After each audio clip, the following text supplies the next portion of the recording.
Bali untuk investasi di bidang pariwisata. Tapi gimana sih supaya investasi itu tetap bisa selaras dengan nilai-nilai yang ada di Bali gitu ya, karena sering terjadi bahwa tanah yang dijual nih di sini case-nya itu akses untuk umat untuk menuju pura gitu ya. Jadi memang perlu ada solusi terkait hal tersebut. Nah, saya pengen tahu dari teman-teman ini dari case yang sudah sudah disampaikan sebelumnya, kira-kira apa cara-cara apa yang bisa teman-teman untuk tawarkan gitu ya? Apa sih yang menjadi kekhawatiran bagi warga Bali ini terhadap kelestarian budaya Bali? Kira-kira apa sih yang bisa kita kita berikan solusi untuk mereka dan bagaimana kita menyikapi hal tersebut. Oke, mungkin saya mau minta Mbak Aprilia, boleh? Mbak Aprilia tadi di kelompok berapa, Mbak? Iya, Bu, saya tadi di kelompok 5. Kelompok 5. Nah, gimana Mbak pendapat kelompok 5?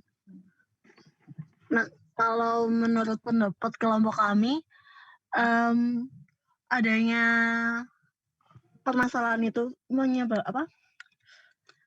Sebentar, Bu. Jadi adanya permasalahan itu mengakibatkan sebenarnya menurut penulis itu kan harusnya solusinya adalah edukasi pada masyarakat. Yes. Nah, menurut kelompok kami ada beberapa bagian yang sebenarnya pemerintah juga harus ikut turut andil dalam hal itu, Bu. Jadi pemerintah itu harus untuk bagian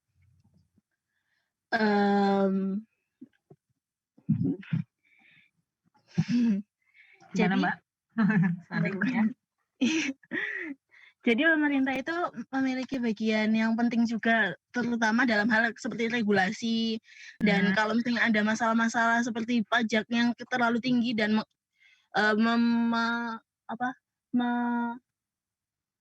memberatkan rakyat, sehingga rakyat akan lebih memilih untuk menjual tanahnya, maka pemerintah regulasinya untuk pajak dipermudah gitu, Bu. Jadi dari ini Mbak Aprilia menyarankan misalnya ada insentif pajak gitu ya untuk kalangan tertentu gitu ya Mbak ya? Iya, Bu. Kurang lebih begitu. Oke, ada lagi Mbak untuk dari kelompok 5? Insya Allah begitu sih Bu, kurang lebih. Salah satunya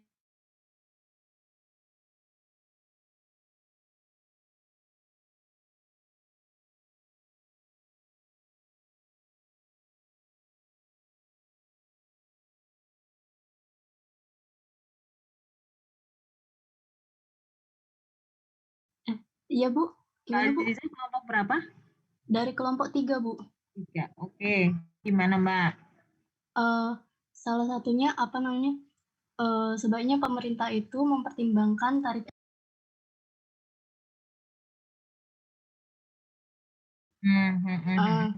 Nah, terus poin kedua yang ini dari kelompok kami, kayak mungkin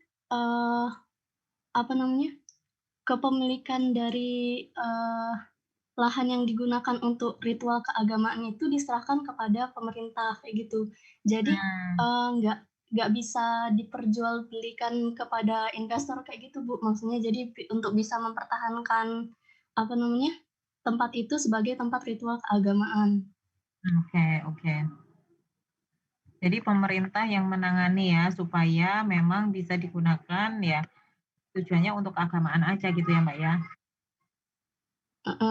Kayak gitu Bu, kalau dari kelompok kami. Ada lagi Mbak Aziza? Mungkin itu Bu. Itu dulu ya. Mbak Dela ya namanya ya? Delia Bu. Delia, Mbak Delia. Kelompok berapa Mbak Delia?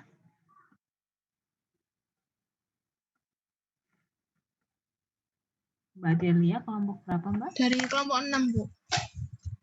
6. Nah, gimana nih Mbak pendapatnya kelompok 6?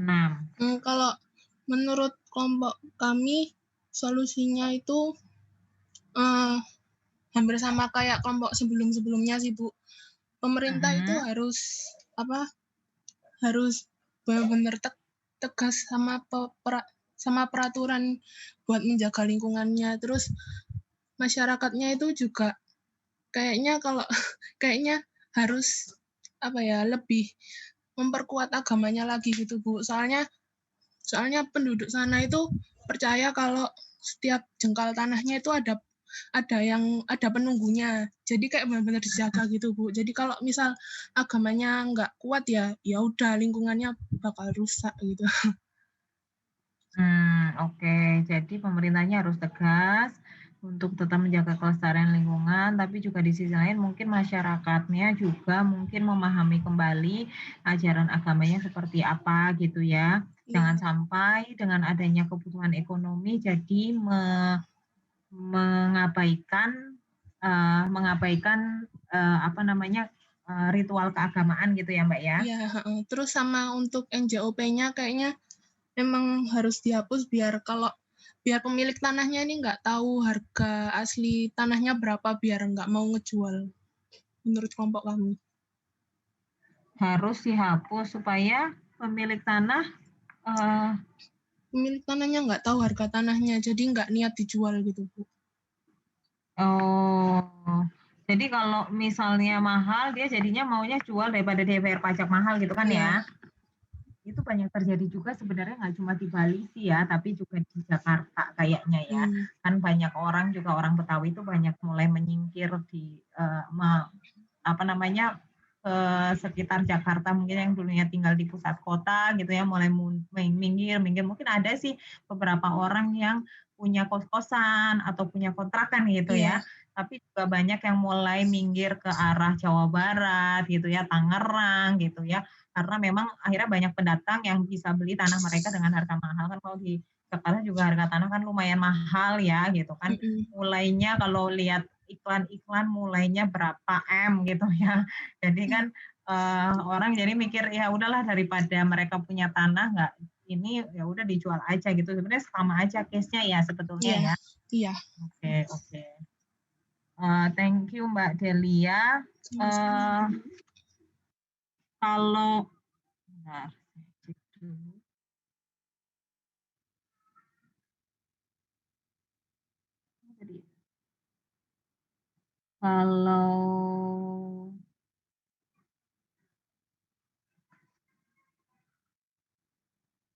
Mas Didi Budiman kelompok berapa Mas?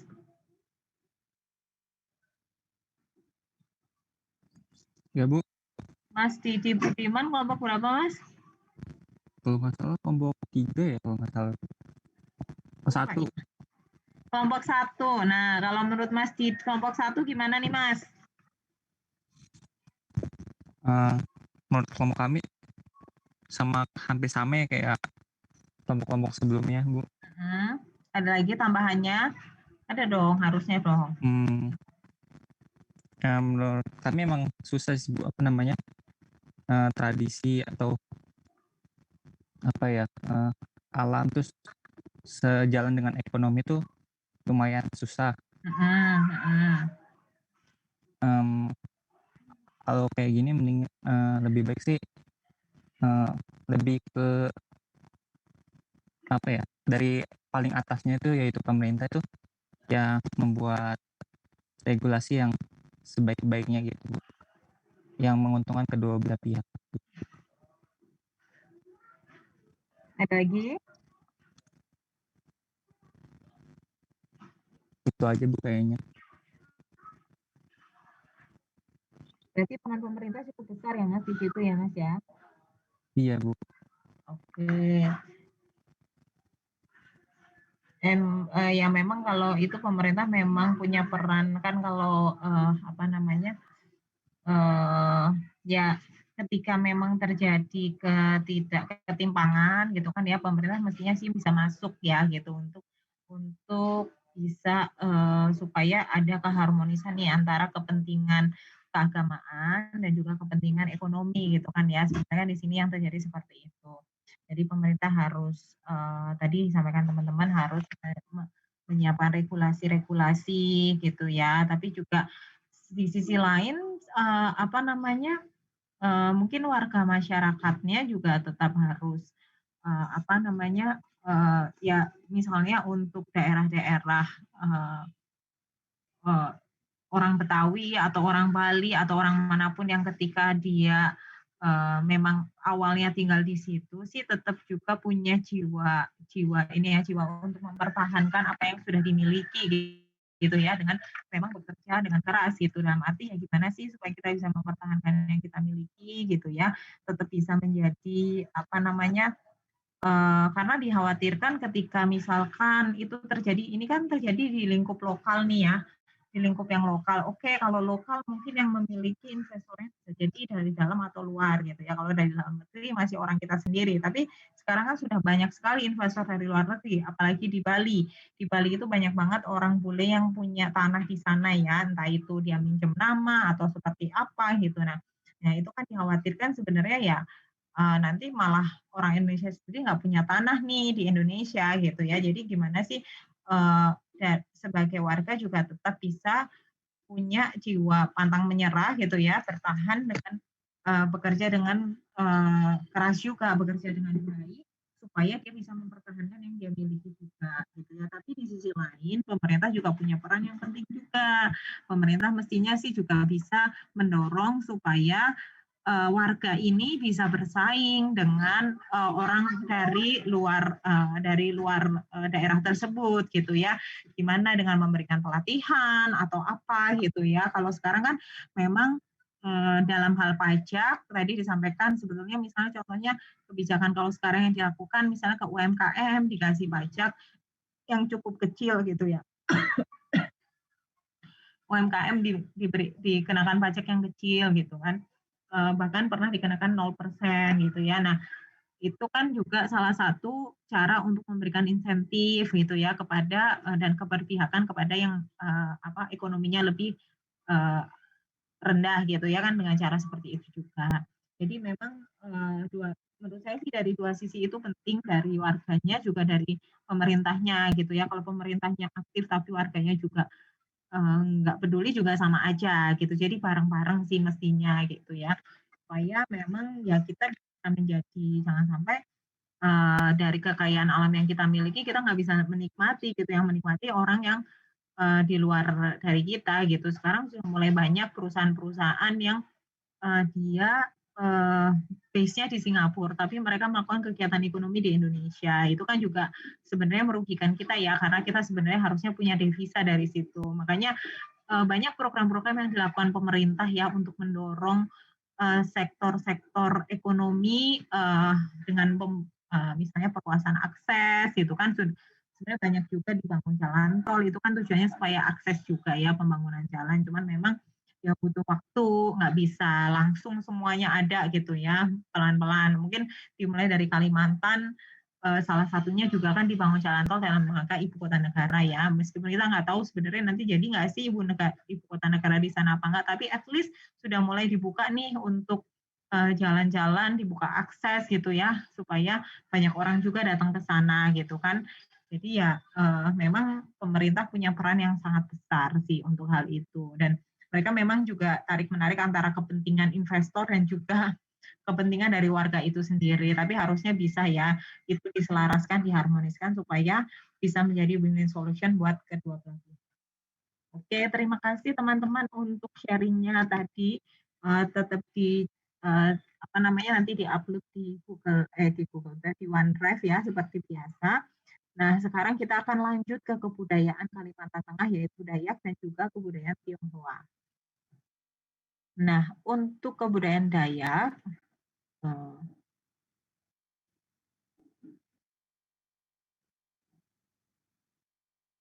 Oke, nah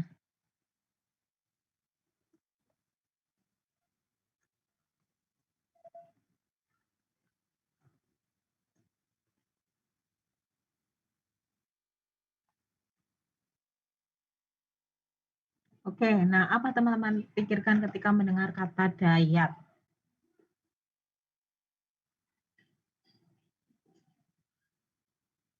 Boleh ditulis di chat ya.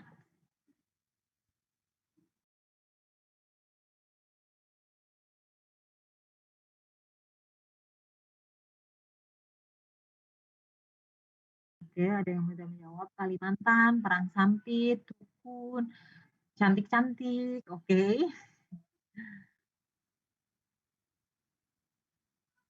Pedalaman.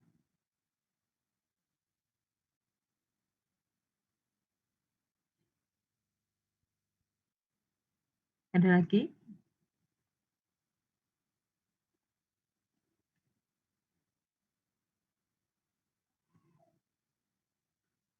Sape, alat musik ya. Nah, oke, sebelum kita Borneo, Sungai Kapuas, telinganya panjang. Oke. Oke, nah Kalimantan memang kebetulan itu menjadi salah satu pulau yang termasuk yang terbesar ya di Indonesia, dan juga memiliki konservasi hutan yang cukup luas gitu ya. Luar biasa lah, Indonesia ini punya kekayaan alam yang sangat sangat melimpah. Nah, sebelum saya jelaskan, mungkin kita lihat video ini dibuat oleh kelas yang satunya ya, kelas 534.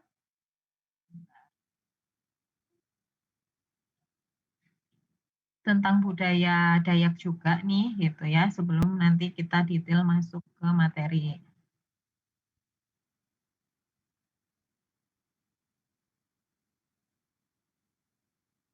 Aduh, suaranya takut nggak masuk, saya ulang deh. Ya kan? Lupa. Oke, kita lihat sebentar ya. Semuanya. Perkenalkan, kami dari kelompok 1 akan menjelaskan tentang budaya Dayak yang berasal dari Kalimantan Tengah. Pasti kalian penasaran banget kan, gimana sih budaya Dayak itu? Nah, kalau penasaran, tonton terus videonya. Kita akan mulai membahas dari kebudayaan penduduk Dayak di Kalimantan Tengah. Ada 3 suku Dayak di Kalimantan Tengah. Pertama, suku Dayak Ngaju, bertempat tinggal di tepi-tepi sungai besar seperti Sungai Kapuas. Kedua, suku Dayak Otdanum, selain tinggal di hulu sungai-sungai besar, juga tinggal di hulu sungai-sungai dari Kalimantan Barat. Ketiga, suku Dayak Maanyan, tempat tinggalnya tersebar di Kabupaten Barito Selatan. Orang-orang Dayak yang hidup di seluruh Kalimantan mempunyai satu corak kebudayaan karena kesamaan pada mata pencaharian hingga agama asli mereka, yaitu Keharingan. Berikut sebaran penduduk Kalimantan Tengah. Hingga tahun 2019, Provinsi Kalimantan Tengah terdiri atas 14 kabupaten atau kota. Selanjutnya, mata pencaharian. Sumber penghidupan utama suku Dayak adalah melalui berladang. Selain berladang, mata pencaharian lain mereka yaitu berburu, juga kesenian menganyam kulit rotan. Selanjutnya ada sistem sosial kekerabatan dan juga ekonomi. Jadi, sistem kekerabatan masyarakat Dayak ini berdasarkan ambilineal, yaitu menghitung hubungan masyarakat melalui laki-laki dan sebagian perempuan, di mana perkawinan yang ideal adalah perkawinan dengan saudara sepupu yang kakeknya saudara sekandung, atau disebutnya itu hajenan dalam bahasa Nganjuk. Nah, masyarakat Dayak ini tidak melarang gadis-gadis mereka menikah dengan laki-laki bangsa lain, asalkan laki-laki itu tunduk dengan adat istiadat. Untuk ekonominya, bercocok tanam di ladang adalah mata pencaharian masyarakat Dayak. Dan bercocok tanam, mereka juga berburu rusa untuk makanan sehari-hari. Dan masyarakat Dayak ini terkenal dengan seni menganyam kulit, rotan, tikar, topi yang dijual ke Kuala Kapuas, Banjarmasin, dan juga Sampit. Sistem pengetahuan. Karena suku Dayak tidak mengenal tulisan, maka melalui tradisi lisan mereka mengkomunikasikan pengetahuannya. Misalnya cara membina seorang untuk menjadi seorang brilian adalah dengan cara menghafalkan kata, kalimat, mantra dari senior atau gurunya secara lisan. Demikian juga sistem nilai dan norma. Syarat utamanya adalah mereka harus memiliki daya ingat yang baik, kesetiaan, dan kejujuran. Sistem teknologi. Peralatan seperti pisau dan beliung sejenis kampak merupakan peralatan untuk berladang, sedangkan tombak dan pisau adalah senjata untuk berburu binatang. Tombak, mandau, dan lawang adalah senjata tradisional untuk berperang, sedangkan alat untuk menangkap ikan umumnya terbuat dari bambu dan batang kayu yang dijalin dengan rotan. Sistem religi. Agama asli penduduk pribumi adalah agama Keharingan. Sebutan ini digunakan setelah Perang Dunia II karena munculnya keinginan kuat untuk menghidupkan kembali kebudayaan Dayak yang asli. Umat Keharingan percaya bahwa alam sekitar itu penuh dengan makhluk halus dan roh-roh yang menempati tiang rumah, batu-batu besar, pohon besar, hutan, air, dan alam sekeliling tempat tinggal manusia. bahasa, kesenian, dan pembangunan Kalimantan Tengah. Bahasa. Dengan beraneka ragamnya suku yang tinggal di Kalimantan Tengah, maka banyak bahasa yang dituturkan. Ada bahasa yang dominan, ada bahasa yang minoritas. Berikut adalah peta persebaran 23 bahasa daerah di Kalimantan Tengah menurut peta bahasa milik Kemendikbud. Kesenian. Seni tari, tari giring-giring, tari mandau, tari bahalai, dan lain-lain. Seni suara, mansana kayau, mohing asang, kalungut, dan lain-lain. Seni patung, seni lukis, seni instrumental, kecapi, salung, katambung, dan lain-lain. Pembangunan. Kalimantan Tengah memiliki 5 bandara, 4 diantaranya bandara kecil, sedangkan 1 bandara Cilikriwut sedang diusahakan menjadi bandara internasional. Lalu pemerintah daerah juga sedang mengejarkan proyek pembangunan drainase, sumber daya air, dan jalan. Lalu juga ada proyek kereta api di Kalimantan.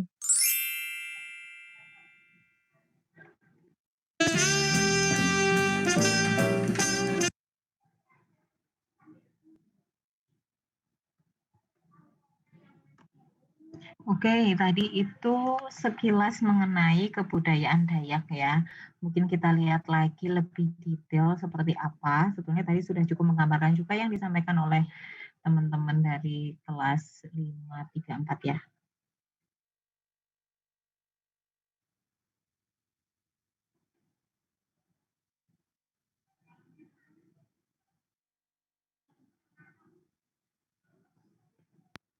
Oke, ini kebudayaan Dayak tadi sudah disebutkan ya, memang ada tragedi yang pernah terjadi di 2001 yaitu tragedi Sampit. Pada waktu itu adalah konflik antara suku Dayak dan juga suku Madura ya, yaitu antara, nah itu kalau misalkan pendatang dan juga warga asli itu dikhawatirkan terjadi konflik ya, seperti yang terjadi di Kalimantan juga. Nah, suku Dayak ini Kalimantan kebetulan karena mempunyai banyak sungai besar, jadi memang masyarakatnya banyak yang tinggal di tepi-tepi sungai, gitu ya. Nah, suku yang penduduk asli di sini misalnya suku Ngaju, Odanu, Maayan. Nah, mereka tinggal di sungai besar seperti Sungai Kapuas, Barito, gitu ya untuk Ngaju. Lalu untuk Odanu juga di hulu sungai seperti Sungai Malawi dan Maayan itu di tepi Sungai Barito, gitu ya. Jadi mereka ini menurut tahun 2019 itu memang yang paling luas daerahnya sebetulnya itu adalah, nah di halaman berikutnya nih, yang paling luas daerahnya itu di Murung Raya ya, secara luas daerah. Tapi secara jumlah penduduk yang paling banyak itu justru di ini nih, di Kota Waringin Timur gitu ya. Jadi luas daerah kalau yang luas itu di Murung Raya, tapi kalau untuk luas penduduk itu di Kota Waringin Timur gitu ya, di tahun 2019.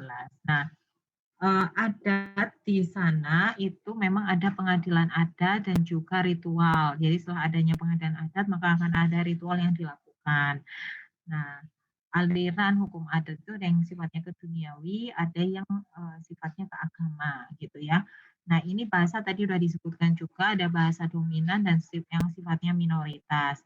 Yang dominan ada 8 bahasa dan ada yang minoritas itu sebanyak 14 bahasa. Dan mereka emang banyak tinggal di daerah aliran sungai ya, gitu karena memang biasanya di sebelah sungai itu memang tanah yang subur, makanya mereka tinggal di sana. Seperti misalnya kebudayaan yang secara global, misalnya kita lihat kebudayaan Sungai Nil, gitu kan banyak masyarakat yang memang tinggalnya di tepi Sungai Nil karena memang tujuannya untuk apa? Untuk supaya bisa memenuhi kebutuhan primer gitu ya. Salah satunya adalah makanan gitu ya, karena kan makanan bisa didapat dari tanah yang subur. Gitu. Dan juga sungai itu biasanya banyak ikan juga, jadi untuk memenuhi kebutuhan makan mereka juga bisa mengambil ikan dari sungai. Nah, sistem kekerabatan dari suku Dayak adalah trilineal, jadi menarik garis keturunan melalui pihak ayah dan ibu, gitu ya.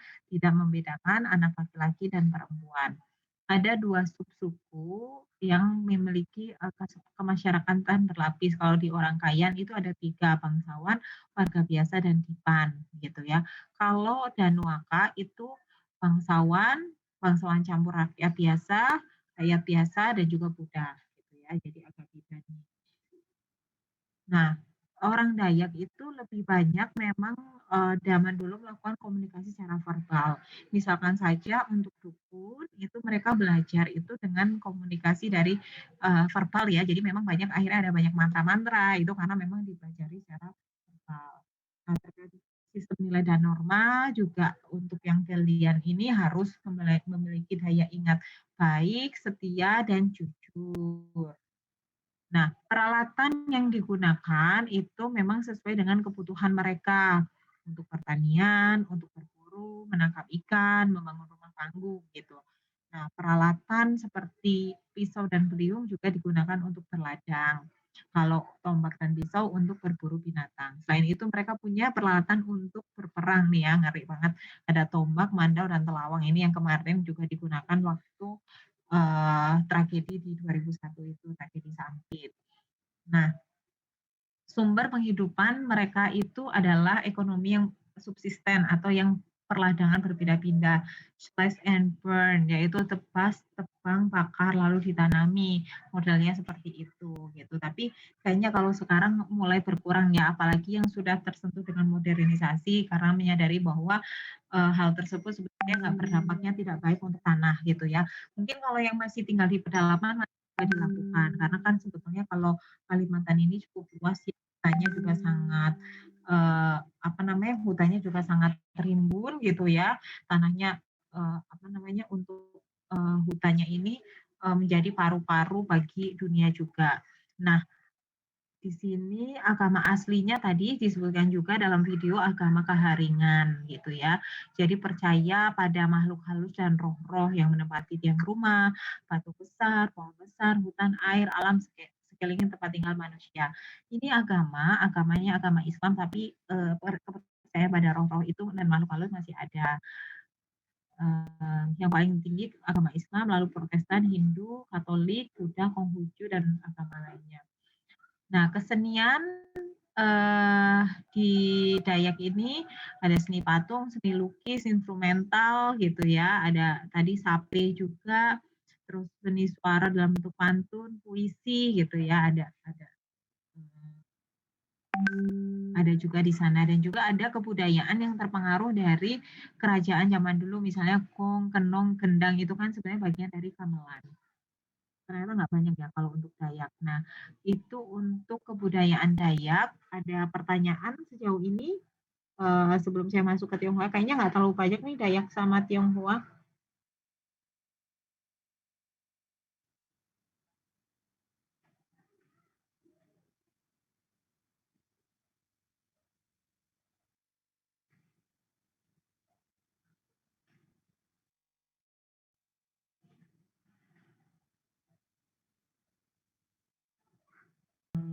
Oke.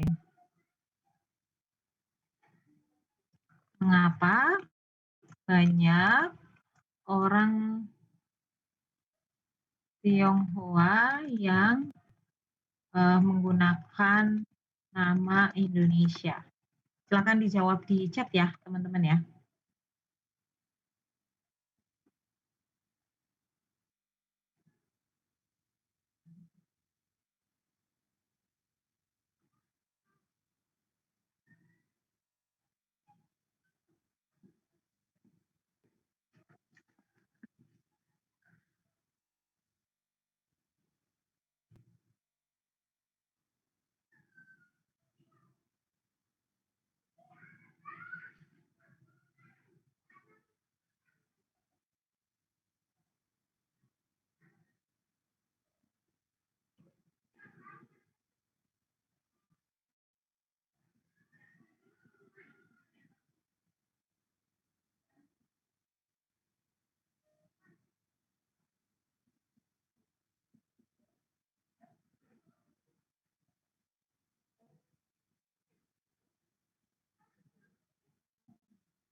Oke, karena isu SARA kebiasaan Orde Baru, supaya lebih membaur dan menghindari diskriminasi, karena selama Orde Baru tidak diperbolehkan, mungkin karena mazhab keturunan orang Indonesia, peraturan mengatur keturunan punya nama Indonesia, agar mudah berbaur, agar dapat lebih mudah membaur dengan penduduk Indonesia, beradaptasi, tidak berbeda.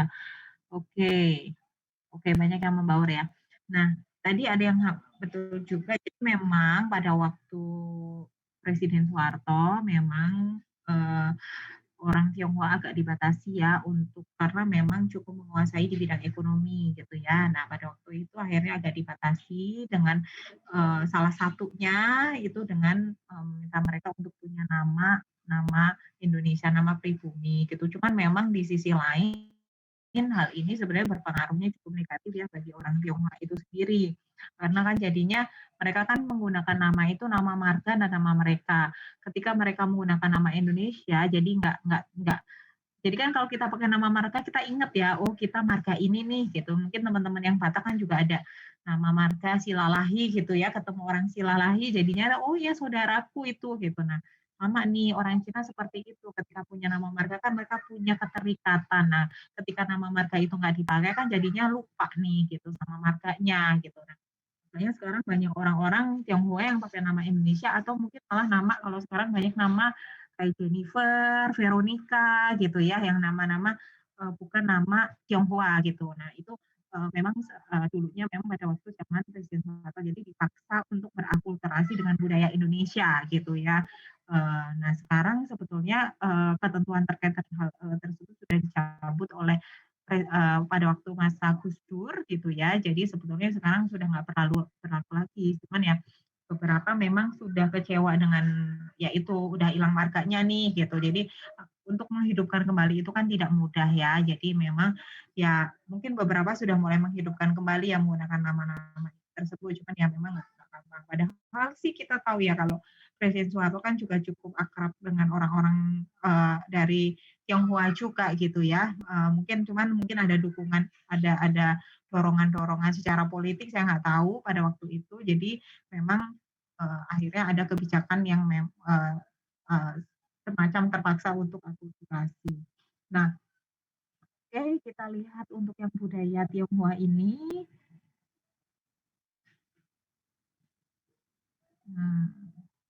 Ini juga nggak terlalu banyak sih untuk yang Tionghoa ini.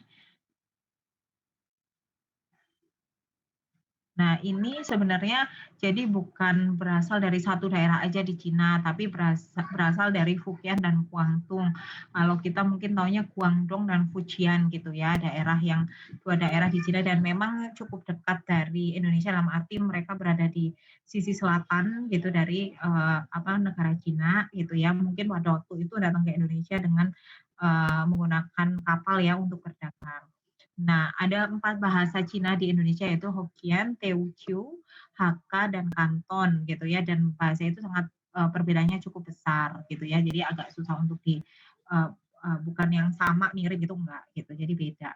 Nah, orang Tionghoa itu sebagian besar beragama Buddha dan Kristen gitu dan juga ada yang Konghucu dan Tao dan juga ada yang beragama Islam. Nah, kepercayaan tradisional adalah tradisi dari suku Han gitu ya, tidak mempunyai kitab suci resmi dan sinkretisme antara beberapa kepercayaan atau filsafat yaitu Buddhisme, Konfusianisme dan Taoisme. Nah, kepercayaan ini mengutamakan lokalisme seperti penghormatan pada datuk di kalangan Tionghoa di Sumatera, Taipo dari pengaruh kebudayaan Melayu. Nah, sistem budayanya sendiri itu memang pertama penghormatan kepada leluhur, lalu kepada dewa-dewi, tridharma yaitu Taoisme, Konfusianisme, Buddhisme, dan 3 alam, alam langit, alam bumi, dan alam baka. Nah, sistem sosial itu didasarkan pada filsafat Konghucu gitu ya, bagaimana hubungan antar sesama manusia, mengenai soal kekeluargaan dan ketatanegaraannya gitu, bagaimana antara anak dan orang tua gitu ya. Dan juga kalau memuja leluhur, mereka memelihara abu di rumah tuh ayah itu yang akan menjadi pemuka upacara. Oleh karenanya orang Tionghoa itu akan lebih suka kalau punya anak laki-laki karena dia akan melanjutkan tradisi tersebut gitu. Cuman memang itu zaman dulu ya, kalau sekarang mungkin sudah mulai ada modernisasi, mungkin ada perubahan gitu ya, mungkin orang-orang Cina yang masih kental dengan budaya tersebut. Nah, bahasa Tionghoa dari bahasa Han yang kita kenal sebagai bahasa Mandarin gitu ya, atau dikenal sebagai bahasa Cina. Dan juga mempengaruhi bahasa sekitarnya seperti bahasa Jepang, Vietnam, dan Korea gitu ya. Jadi mereka ternyata bahasa-bahasa dari Korea, Vietnam, Jepang itu mempunyai frase tulisan Han gitu. Dan karena memang bahasa Han ini adalah piktograf dunia yang berkembang secara sempurna gitu ya, tata dan strukturnya sama gitu artinya.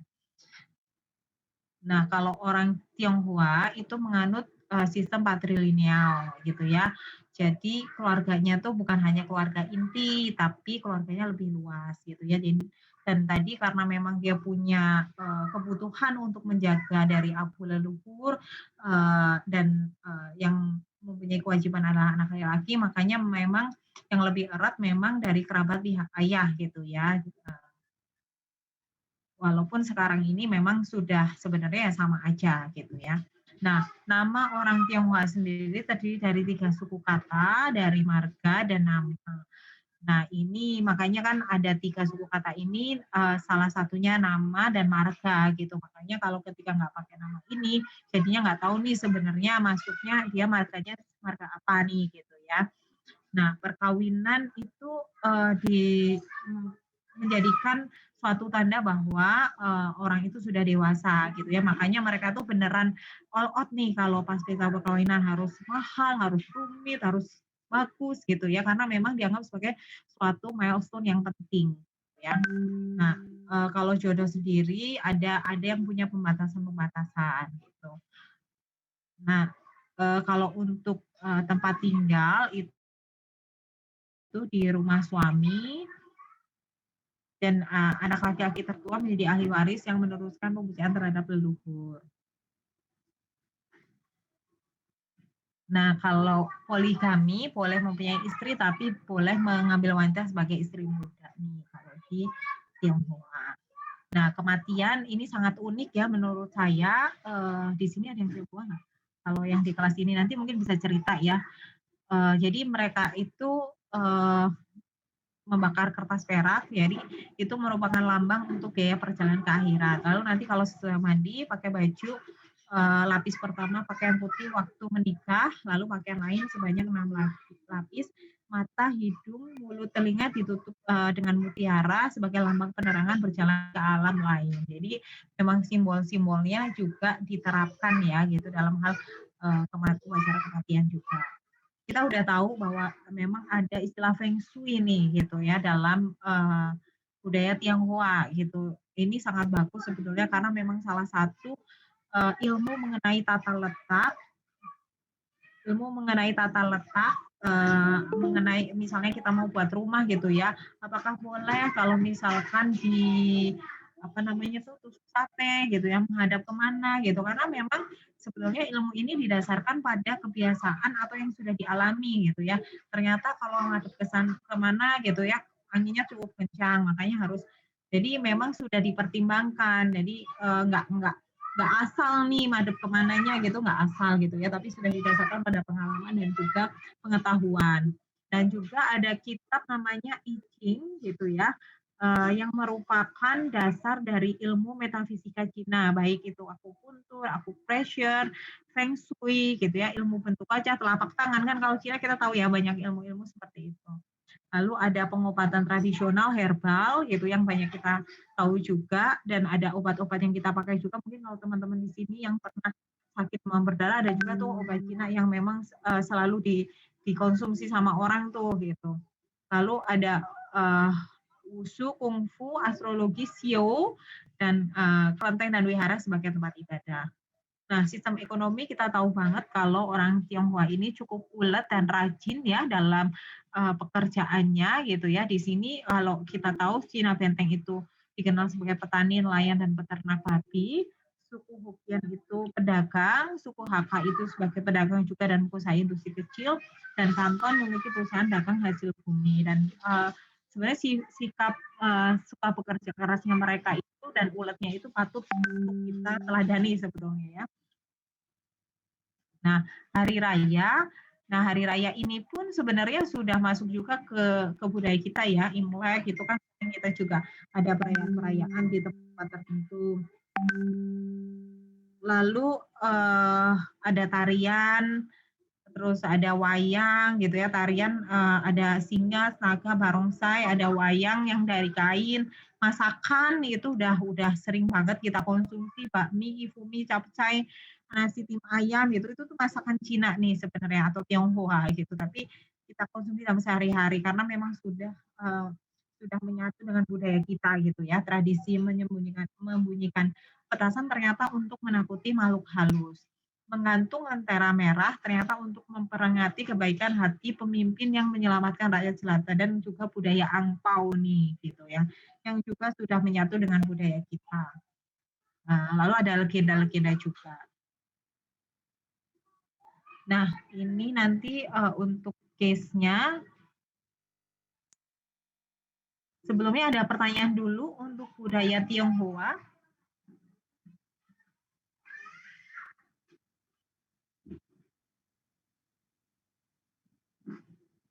Jadi materinya kalau Tionghoa dan Dayak kayaknya nggak terlalu banyak nih.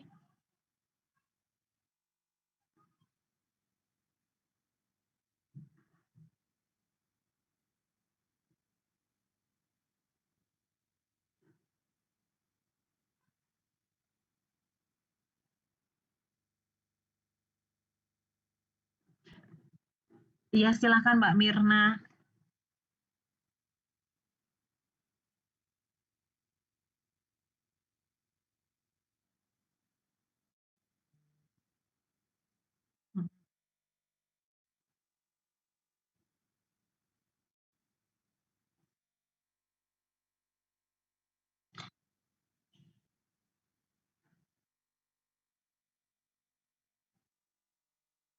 Sebetulnya sih tergantung sama tingkat ekonominya ya. Biasanya kalau misalnya secara tingkat ekonomi nggak mampu sih akan disesuaikan juga sih Mbak Mirna.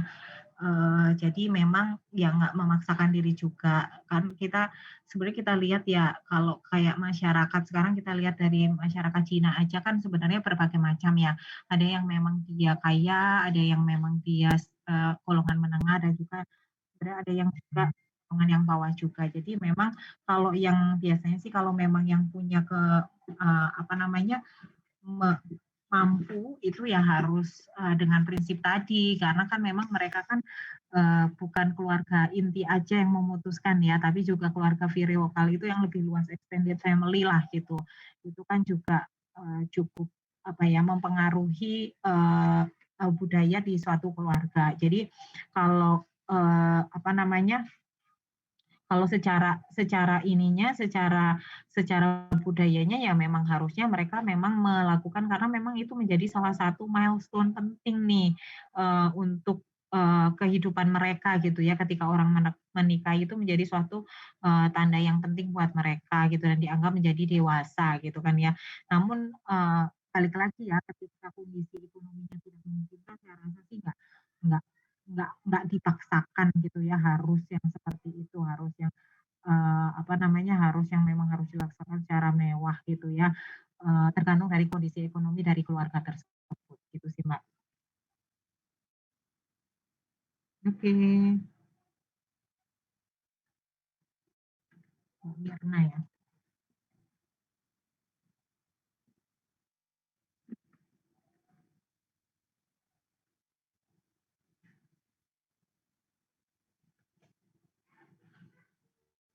Nah kalau kalau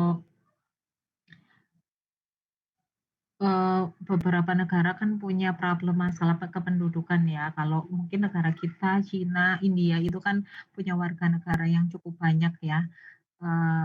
Dibandingkan sama negara-negara kayak di Eropa gitu kan ya, warga negaranya nggak banyak jumlah penduduknya. Nah, makanya kalau di Cina ini juga sebetulnya ada juga kebijakan pemerintah itu untuk membatasi jumlah anak gitu. Jadi misalnya anak itu cuma satu gitu ya dalam satu keluarga gitu. Jadi memang ada tuh kebijakan regulasi semacam itu untuk membatasi jumlah penduduk gitu. Karena kan juga kalau penduduknya makin banyak itu makin berat juga nih pemerintahnya. Dan kalau boleh saya cerita itu sebenarnya yang kita bisa pelajari di Cina itu mereka tuh luar biasa. Kalau dari segi ekonomi ya karena teman-teman ini di stan, jadi dari segi saya itu beberapa mata kuliah saya kebetulan itu banyak baca jurnal tentang pertumbuhan ekonomi nih.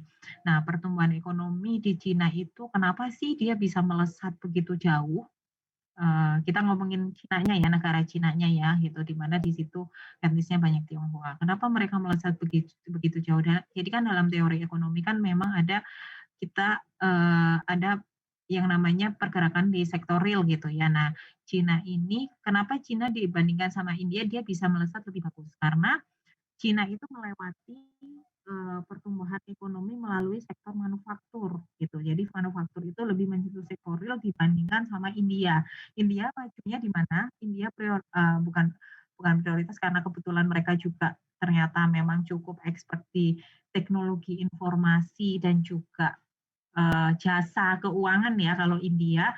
Jadi memang India masuknya ke sektornya sektor keuangan nih, gitu. Sektor keuangan, lalu teknologi informasi gitu. Nah, Cina itu stepping-nya, jadi ketika kita memang ingin menjadi negara yang maju, itu sebetulnya stepping-nya itu yang tepat, kita itu kuat dulu di sektor manufakturnya.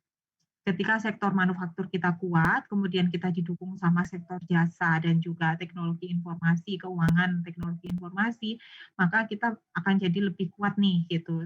Ibaratnya secara kondisi ekonomi itu kita lebih stabil lah gitu ya, karena kan sebenarnya yang dibutuhkan masyarakat apa sih barang-barang yang sifatnya kelihatan kan gitu ya, manufaktur yang nyata yang bisa dibeli gitu. Nah dari situ, ketika itu kuat maka akan bergerak ke sektor yang lain nih, jasa dan ya juga sektor keuangan. Sedangkan kalau sektor keuangan, gimana nih bisa menggerakkan sektor realnya nih, agak susah kan kalau di sektor keuangan. Misalnya kayak Singapura aja deh. Singapura itu negara kecil tapi dia cukup kuat di sektor keuangan. Tapi ketika pandemi ini gimana? Mereka susah karena jasa keuangan yang ada di mereka itu dana-dananya dari luar Singapura sebetulnya gitu. Ketika kondisi sekarang orang pada narik nih, pada narik dana dari negara tersebut. Nah, mereka kesusahan, nggak ada yang bisa lagi dikelola gitu. Sedangkan kalau sektor manufaktur justru masa pandemi ini banyak UMKM yang tumbuh gitu kan ya, banyak orang-orang yang mulai menjadi pengusaha gitu. Nah, hal-hal kayak itu yang memang cukup kuat dan menjadi modal buat Cina untuk jadi negara yang nomor 1 secara pertumbuhan ekonomi gitu. Nah, selain itu pemerintahnya itu juga jadi kalau orang Cina itu sebetulnya kayak petani itu mereka nggak punya tanah. Mereka itu pinjem, disewain sama pemerintah gitu ya. Nih aku sewain tanah buat kalian untuk untuk menanam. Sekarang kan banyak buah-buahan, sayuran dari Cina ya. Apapun lah dari Cina tuh kita ada aja lah gitu. Nah, caranya adalah mereka itu, nih aku sewain tanah, silahkan untuk ditanam gitu ya. Nanti aku beli hasil panennya dengan harga segini. Misalnya beli mangga 10.000 ya per kilo gitu aku belinya dari kamu. Aku butuh sekitar 300 kilo. Nah, sisanya silahkan kamu jual dengan harga yang suka-suka kamu gitu. Jadi pemerintahnya ngambil 300 kilo mangga itu untuk diekspor ke luar negeri. Nah, tapi cuma memang dia dapatnya dengan harga murah dong, karena kan memang dia perlu untuk biaya lagi untuk ini ke luar negeri. Makanya Cina kan kalau teman-teman lihat dia punya satu pelabuhan yang merupakan apa sih istilahnya kalau yang di reklamasi. Jadi pelabuhan itu memang hasil reklamasi yang digunakan untuk mengirimkan barang-barang ke seluruh dunia dengan menggunakan kapal. Bahkan kan kalau sekarang teman-teman ada nggak di sini yang pada pakai Shopee? Kalau pakai Shopee ongkos kirimnya dari Cina cuma 10.000 gitu. Jadi memang pemerintahnya beneran punya peran besar nih untuk mendorong supaya industrinya itu bisa tumbuh dan keluar, nggak cuma dikonsumsi di negara itu sendiri gitu. Jadi memang beneran dibantuin nih masyarakatnya untuk bisa jualan di luar negeri gitu ya. Jadi, Shopee itu kan sebenarnya punya Alibaba juga gitu ya, punya Cina juga punya Alibaba tuh gitu. Jadi memang, sebenarnya menjadi jalan untuk produk-produk Cina masuk ke negara-negara lain termasuk di Indonesia gitu. Jadi mereka ya itu sebenarnya hal-hal yang mestinya kita contoh juga nih sama Indonesia gitu ya, supaya barang-barang yang dihasilkan di Indonesia itu nggak cuma dikonsumsi sama orang Indonesia, tapi juga orang di luar Indonesia. Kalau saya sih sangat yakin dan optimis ya Indonesia itu punya modal yang besar untuk jadi negara yang cukup dengan pertumbuhan ekonomi yang cukup bagus juga gitu, nggak kalah sama Cina dan India. Mungkin ya belum tentu jadi yang nomor satu ya, karena memang berat juga jadi yang nomor satu, tapi punya modal untuk itu. Kan Indonesia diprediksi jadi negara 5 terbesar di tahun 2000, ada yang bilang 2030, ada yang bilang 2045, ada yang bilang 2050. Tapi sih saya yakin sebenarnya sekarang dalam kondisi lockdown seperti kemarin ya, kira-kira sebenarnya kalau lockdown Indonesia lama, kira-kira kita mampu nggak sih? Kalau menurut teman-teman? Mungkin kita ini cerita di luar di luar yang tadi biar ada bahan diskusi juga.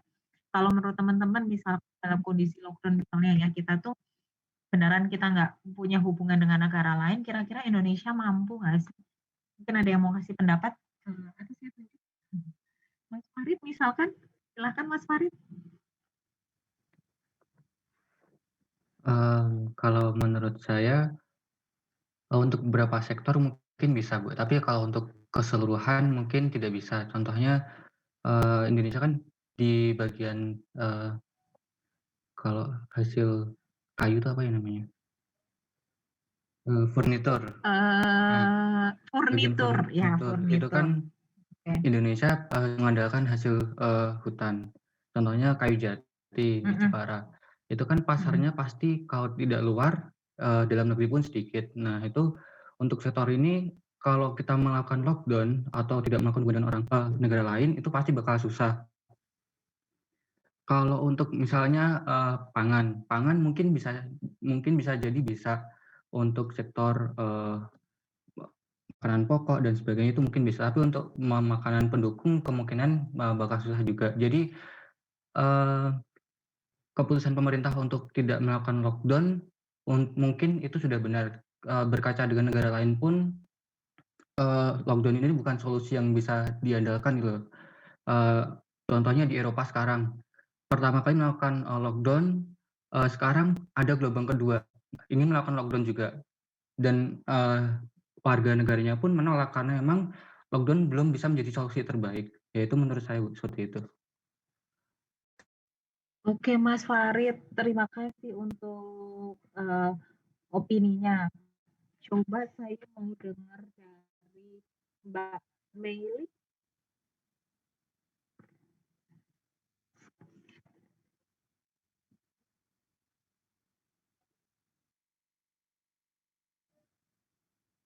Mbak Meili?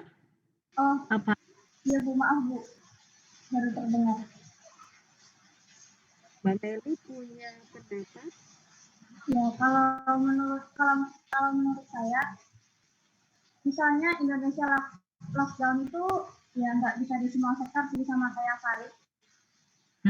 Misalnya sekarang kan kayak misalnya saya nih punya teman-teman kan mahasiswa nih, itu karena sekitar Jakarta dan daerah-daerah saya itu udah zona orange, zona merah dan sebagainya, itu kan kami jadi PJJ gitu ya Bu.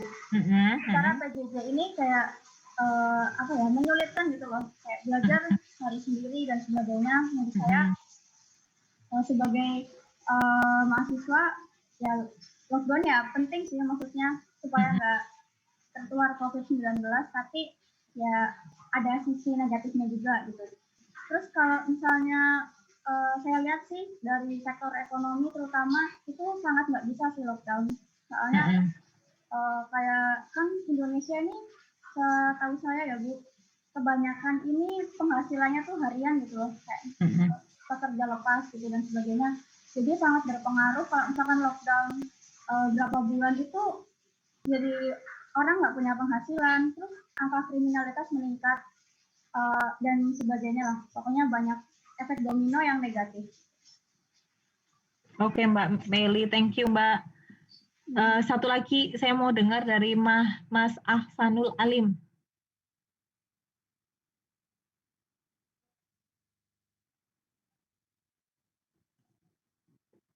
Mas Ahsanul Alim, ada nggak?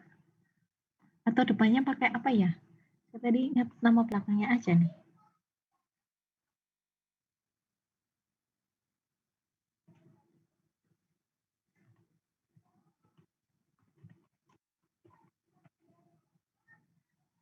Muhammad Ahsanul Alim.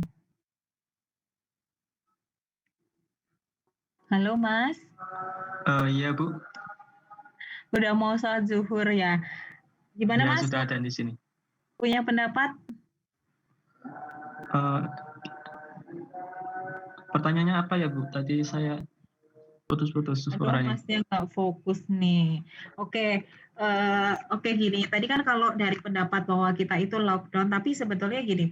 Sebenarnya yang pengen saya tanyakan itu adalah kira-kira tuh Indonesia itu bisa nggak sih kalau apa namanya tadi kan Mbak siapa namanya Mbak Meli sama Mas satunya ya Mbak Meli dan Mas siapa tadi?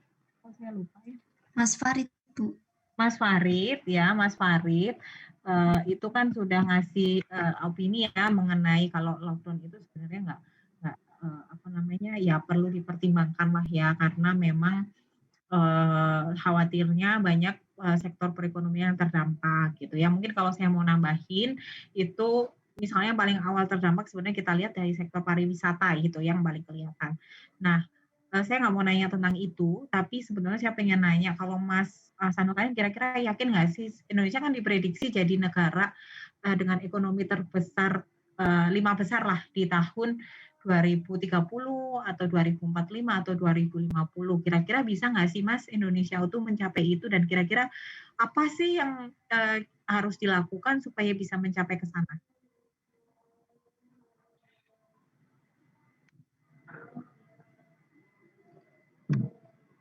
Kalau melihat kondisi sekarang sih, menurut saya gimana ya, karena ada kondisi COVID seperti ini,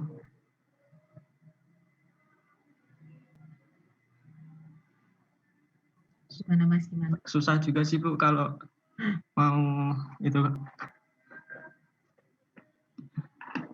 ngejar kondisi ekonomi yang berapa besar tadi di 2030 atau 2040. Dilihat aja dari kasus COVID-19 yang terus meningkat gitu dan vaksinnya itu belum ada.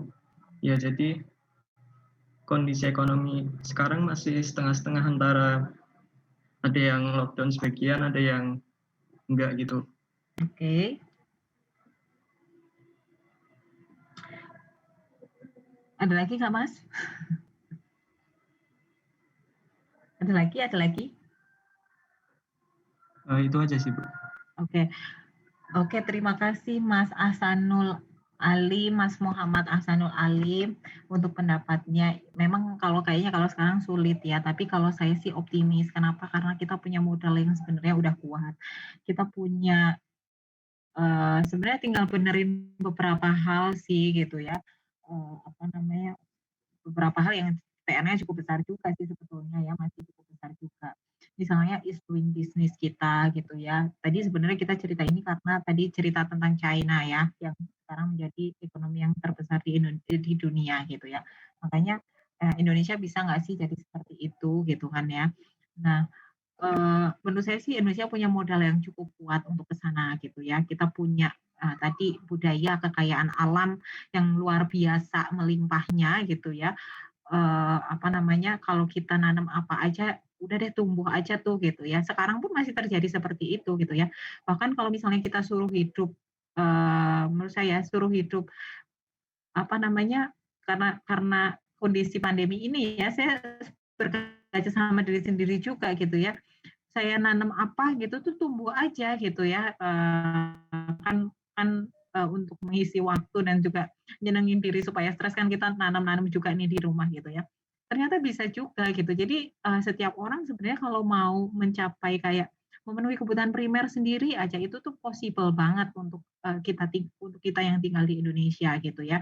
Itu sangat memungkinkan gitu. Cuman memang untuk menjadi negara yang tadi gitu ya, memang banyak yang memang harus diperbaiki gitu ya dari segi regulasi, doing bisnisnya seperti apa gitu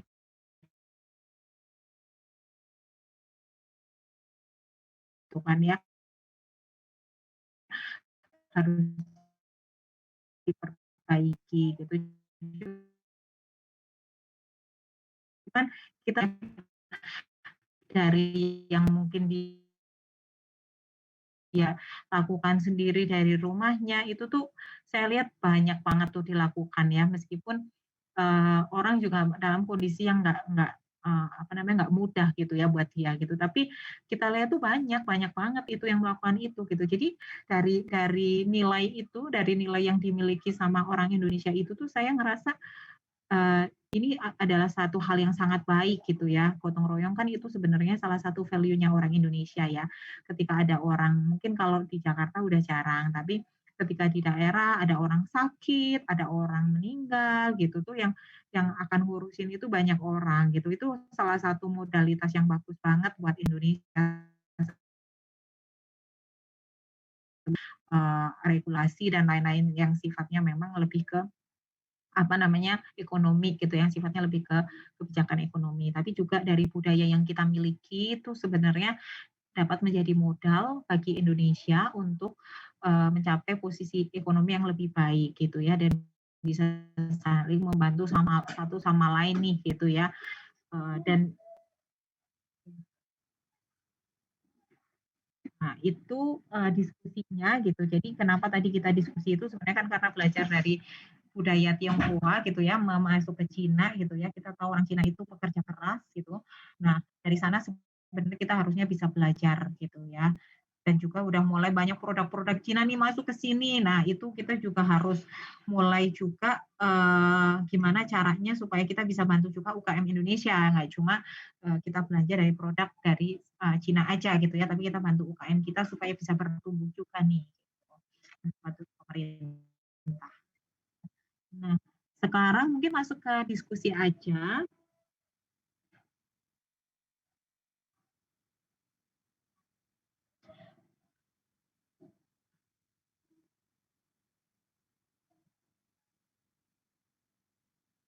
Ini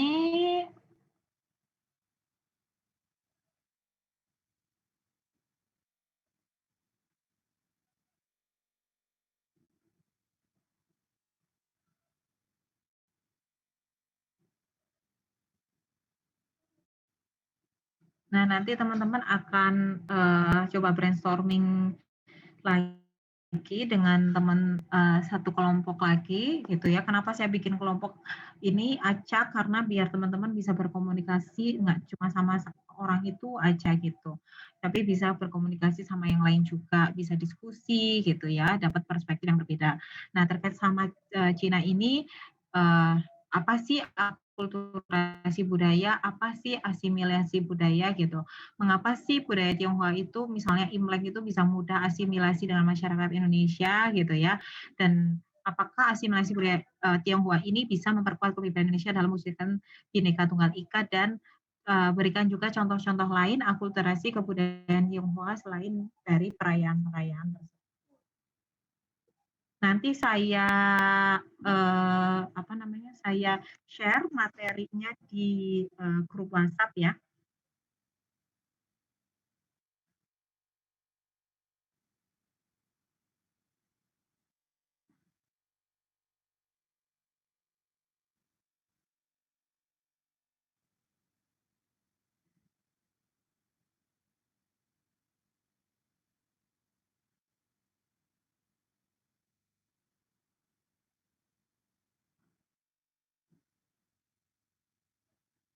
Habis ini akan saya share. Nah, kalau teman-teman setuju, kalau menurut saya gini aja, teman-teman bisa berdiskusi secara habis ini saya bagi ke room sebentar untuk melihat ininya. Jadi saya memang sengaja pakai breakout room untuk membagi secara acak, tapi nanti saya balikin lagi ke room utama untuk teman-teman tahu siapa anggotanya gitu aja ya.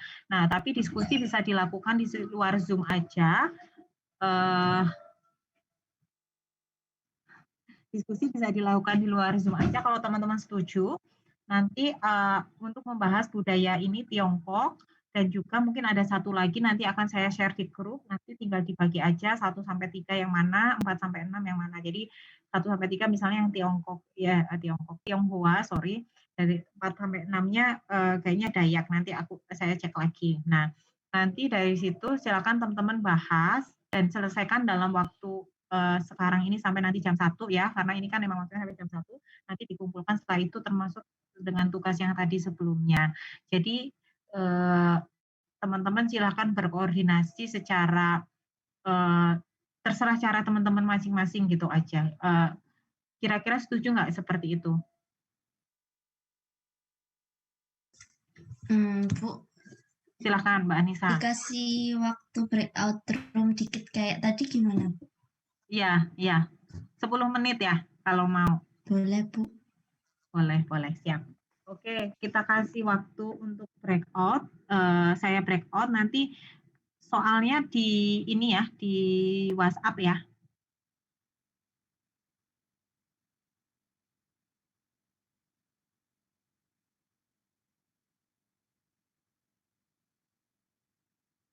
Oke. Sebentar. Teman-teman silakan masuk aja. Akan bahas jam 2 gitu ya,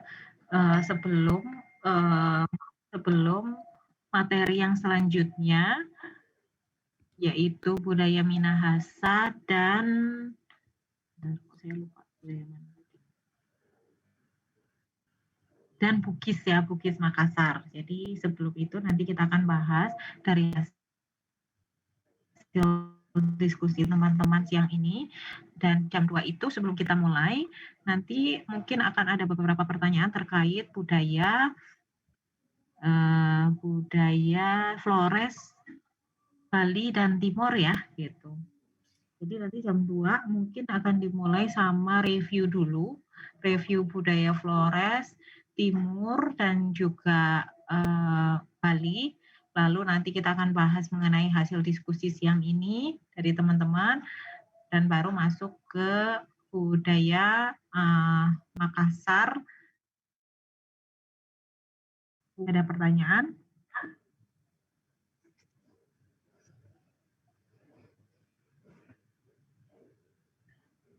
Nggak ada? Oke, kita ambil foto dulu untuk dokumentasi kelas.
Mohon maaf Bu, suaranya nggak masuk Bu. Ternyata suara saya mute ya dari tadi ya. Sorry. Kepencet. Oke, nah tadi saya sudah sampaikan untuk yang nanti sore itu kita akan review untuk materi tadi pagi. Lalu kita akan bahas yang hasil diskusi terkait dengan budaya Tionghoa berdasarkan hasil diskusi siang ini dari teman-teman. Lalu baru masuk ke budaya Minahasa, Bugis, dan Makassar ya. Nah, untuk pertemuan ini kan udah berarti yang nanti sore pertemuan ke-6. Nah, untuk pertemuan ke-7 itu akan Jumat ini atau Jumat depan nih Mbak Mirna? Depannya, berarti Jumat ini kita nggak ada kelas ya, berarti ya? Oke. Siap, tetap semangat, masih ada 1 kelas lagi. Tapi Jumat nanti kita nggak ada kelas kan jadinya, gitu kan ya. Soalnya saya pusing kalau harus ganti-ganti jadwal ya. Saya hari ini memutuskan untuk cuti untuk ngajar semua kelas supaya nggak pindah-pindah jadwal lagi. Soalnya saya juga nggak enak kalau harus pindah lagi gitu ya. Karena memang kadang-kadang ada keperluan gitu ya. Tiba-tiba ada penugasan gitu yang tadinya memang nggak perlu. Saya udah ambil waktu yang memang udah jarang sebenarnya Jumat siang gitu yang udah mulai turun untuk load kerja di kantor, tapi ternyata memang nggak terhindarkan masih ada penugasan-penugasan yang di waktu tersebut. Jadi memang kadang teman-teman jadi berdampak ke teman-teman, saya harus mengubah jadwal gitu kan, nggak enak ya. Jadi makanya ya udahlah saya memutuskan hari ini untuk cuti untuk kita bisa sampai pertemuan 6. Jadi kita tinggal 1 pertemuan lagi, pertemuan 7 sebelum UTS. Untuk UTS sendiri mungkin teman-teman sudah dengar dari teman-teman yang dari teman-teman stan yang lain bahwa nanti akan menulis esai ya seperti kelas sebelumnya juga di semester sebelumnya juga menulis esai mengenai budaya. Biasanya budaya kita sendiri gitu karena diharapkan yang teman-teman paham betul mengenai budaya tersebut. Tapi nggak menutupkan aja, tapi teman-teman harus benar-benar paham ya mengenai budaya tersebut seperti apa gitu ya. Selain itu nanti juga perlu ide-ide kreatif. Saya selalu sampaikan bahwa jangan normatif ide-idenya yang aplikatif dan unik karena itu akan menambah nilai dari esai dari teman-teman semua gitu ya. Dan diharapkan kalau misalkan dari daerah yang sama mungkin bisa diskusi supaya bisa mengambil kebudayaan yang berbeda gitu ya. Misalnya yang satu ngomongin tentang makanan, kuliner makanan di tempat tersebut, yang satunya tentang keseniannya gitu ya, apa gitu, tari apa gitu. Nah itu kan perlu didiskusikan jangan sampai sama gitu ya. Gitu. Itu untuk sekilas mengenai UTS-nya gitu ya, supaya teman-teman nanti punya ekspektasi seperti apa. Gitu sih. Soalnya kan budaya Nusantara kalau misalnya kita UTS-nya pilihan ganda itu kan teori banget, padahal teman-teman tuh nggak perlu yang seperti itu gitu ya. Teori itu hanya sekedar untuk kita tahu atau paham.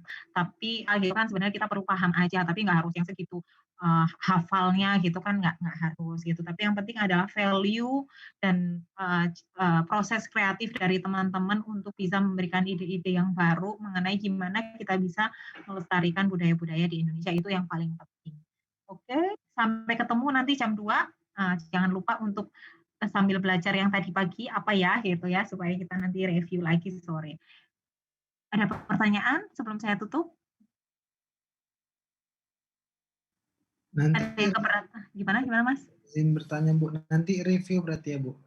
Review sebentar kayak tadi pagi aja gitu, paling dari Kahoot juga nanti saya share seperti tadi pagi gitu sih, cuma untuk sebenarnya kan tadi kalau yang tadi pagi udah beberapa kita bahas dalam teka-teki silang gitu ya, nanti mungkin dibaca-baca lagi yang lain gitu ya, sedikit-sedikit gitu buat untuk remind aja yang sudah kita pelajari apa gitu sih, lebih ke sana. Review sebentar seperti tadi, mungkin nanti saya kasih waktu setengah jam, lalu diskusi yang Tionghoa ini baru kita masuk ke materi yang selanjutnya gitu sih. Gitu ya. Oke Bu. Mudah-mudahan nggak keberatan ya kalau saya selesaiin sekarang, nanti teman-teman diskusi, nggak apa-apa kan? Atau ada yang keberatan, masih mau ngobrol sama saya? Sebenarnya tujuan saya supaya teman-teman nggak terlalu banyak ini ke layar aja sih gitu, karena capek banget kalau misalnya memang terlalu lama di depan layar. Kalau saya sih sebenarnya nggak masalah gitu. Kan teman-teman kan harus harian gitu ya, itu juga sebenarnya nggak bagus. Kan dengan cara yang teman-teman nyaman seperti apa dengan teman sekelompoknya, nanti jawabannya bisa disubmit ke OneDrive seperti biasanya gitu ya. Terima kasih teman-teman, sampai ketemu nanti siang ya. Oke, Bu. Oke, yo, assalamualaikum warahmatullahi wabarakatuh. Waalaikumsalam warahmatullahi wabarakatuh. Oke, silahkan.